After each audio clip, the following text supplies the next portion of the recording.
مجھے لگا تھا کہ غیرت مند لوگ صرف اب پاکستان میں ہی رہ گئے, پوری دنیا سے ختم ہو گئے, لیکن میں غلط تھا.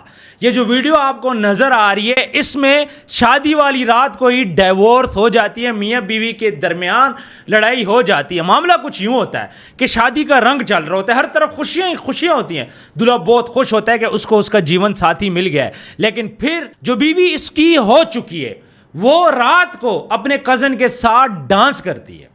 دلہا بڑا حیران ہوتا ہے کہ بیوی میری اور غیر مرد کے ساتھ یہ ناچ رہی ہے. پھر اس کے بعد جب دلہا برا لگتا ہے اس کو, وہ اس کو منع کرتا ہے, تو لڑکی آگے سے وہی جو عورتیں جس طرح زبان چلاتی ہیں, عورت نے واویلا مچانا شروع کر دیا ہے کہ پہلے ہی رات یہ میرے اوپر سختیاں لگا رہا ہے, پہلے ہی رات یہ مجھے منع کر رہا ہے. تو وہاں پہ لوگوں کے بیچ میں ان دونوں کی لڑائی ہو جاتی ہے, اور پھر لڑائی اتنی بڑھ جاتی ہے کہ اینڈ پہ ڈیورس پہ یہ معاملہ ختم ہوتا ہے.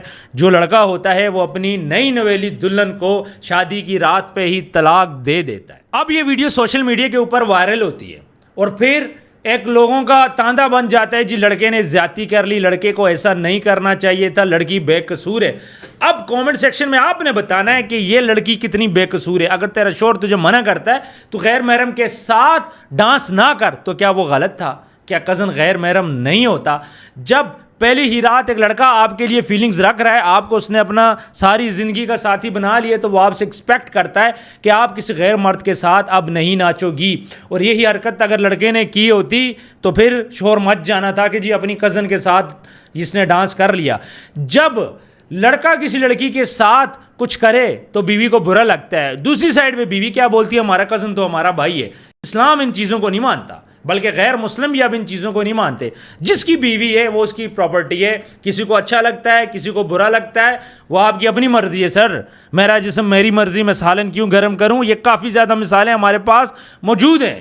جس کی بیوی اس کی پراپرٹی, اس کا مرضی ہے کہ وہ اس پہ جتنی سختی کر سکتے جائز, میں نے جائز کی بات یہاں پہ نہیں کر رہا, جو ہمارا اسلام بول رہا ہے, ہمارا مذہب بول رہا ہے, یا پھر ہمارا جو سوشل جو ہماری پاور ہے کہ ایک مرد کی جو عورت ہے وہ صرف اسی کے ساتھ ناچ سکتی ہے, وہ کسی اور کے ساتھ ناچ نہیں سکتی, چاہے وہ اس کا سگا کزن ہی کیوں نہ ہو. اسلام نے کچھ رشتے حلال کیے ہیں, کچھ رشتے حرام کیے, ہمیں ان چیزوں کی تمیز کرنی چاہیے. اور یہی چیزیں اب یورپین ممالک میں بھی لڑکے یہی ڈیمانڈ کر رہے ہیں کہ جو ہماری لڑکی ہوگی جس سے ہم لوگ شادی کریں گے وہ ہمارے سوا کسی اور مرد کو نہیں دیکھے گی.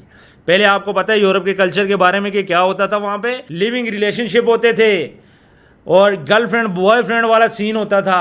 شادی تو کافی ٹائم بعد ہوتی تھی, لیکن اسلام ٹوٹلی ڈفرینٹ ہے. اسلام بولتا ہے پہلے نکاح کرو, اس کے بعد پھر جو آپ نے چسکے لگانے آپ لگاؤ, لیکن پہلے آپ نے نکاح کرنا ہے. تو یہاں پہ ہمیں اس بات کی مثال ملتی ہے کہ مرد چاہے جو بھی ہو, غیرت مند مرد بھی ابھی اس دنیا میں موجود ہیں. اور یہ لڑکی اگر خاموش ہو جاتی, زبان نہ چلاتی, تو اس کو شادی والے دن ہی ڈیورس نہ ہوتی. کتنے خواب دیکھے ہوں گے, کتنے مشکل سے سامان لیا ہوگا, شادی کے ارینجمنٹ کیے ہوں گے, تقریبات, لوگوں کو بلانا, خرچے, سارا کچھ کیے ہوگے, اینڈ پہ رزلٹ کیا نکلا کہ ڈیورس ہو جاتی ہے. تو ہمارے معاشرے میں بھی کچھ ایسے لوگ موجود ہیں, خاص طور پہ کچھ لڑکیاں ایسی موجود ہیں جو اس قسم کی حرکات بھی کرتی ہیں اور کہتی ہیں کہ ہمارے شوہر ہمیں نہ روکیں. تو ڈیفینیٹلی غیرت مند مرد ہوگا تو آپ لوگوں کو روکے گا, غلط کام سے آپ لوگوں کو روکا جائے گا. تو ویورز کامنٹ سیکشن میں آپ نے بتانا ہے کہ آپ کی رائے کیا ہے, آپ کیا سمجھتے ہیں کہ اس لڑکے کو طلاق دینی چاہیے تھی, یا پھر بغیرت بن گئے وہ دیکھتا رہتا, اس رات کو انجوائے کرتا, اس محفل کو انجوائے کرتا, اور اپنی بیوی کو دیکھتا کیسے وہ اپنے کزن کے ساتھ ڈانس کر رہی ہے. اور کزن کو بھی یہ سوچنا چاہیے تھا کہ یار اب اس کی شادی ہوگی ہے, میں کچھ تو خیال کروں. پہلے جو بھی تھا اس کے باپ کی ذمہ داری تھی لڑکی کی, لیکن اب وہ اس کے شوہر کی ذمہ داری ہے, اب وہ اس کے شوہر کی عزت بن چکی ہے. تو ان چیزوں کو بھی ہم نے معاشرے کے اندر دیکھنا ہے کہ اپنی بیٹیوں کو یہ تربیت دینی ہے کہ چاہے آپ کی فیملی کے اندر آپ کے کزن ہو, آپ کا کوئی بھی رشتہ دار ہو, آپ نے اسی طرح ہی اس سے پردہ کرنا ہے جس طرح آپ ایک غیر مرد کے ساتھ پردہ کرتے ہیں. یہ نہیں کہ آپ کا کزن ہوگا تو آپ اس کے ساتھ فرینک ہو جاؤ. تو اسلام ہمیں ان چیزوں کی اجازت نہیں دیتا, تو ہم سب کو ان باتوں پہ خیال کرنا چاہیے. اپنا دیر سارا خیال رکھیے گا, ملتے ہیں نیکسٹ ویڈیو میں. اللہ حافظ.